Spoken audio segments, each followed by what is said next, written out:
Hi, I'm Dr. Will Brown, and I'm going to talk to you about the Design a Lunar Buggy kit.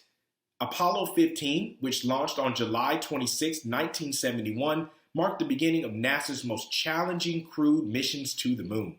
This mission featured the longest stay yet on the lunar surface, 3 moonwalks, and the first use of a moon buggy, or lunar rover.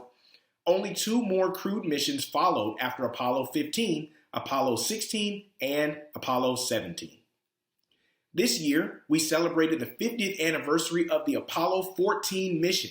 Apollo 14's crew carried out the longest list of experiments on the lunar surface and in lunar orbit as of that time, demonstrated that reasonably long distances can be covered on foot on the moon, and brought back almost 95 pounds of lunar samples to Earth.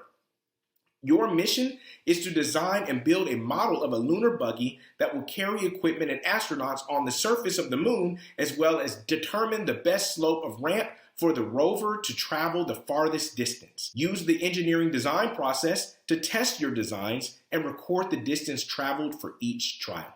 NASA plans to land astronauts on the moon by 2024. These astronauts could use rovers to drive across the moon's surface, carry supplies, and explore the area. Each year, the NASA Human Exploration Rover Challenge features an engineering design challenge to engage students worldwide in the next phase of human space exploration. The competition challenges high school and college students to create a vehicle designed to traverse the simulated surface of another world. Good luck. Here is my lunar buggy.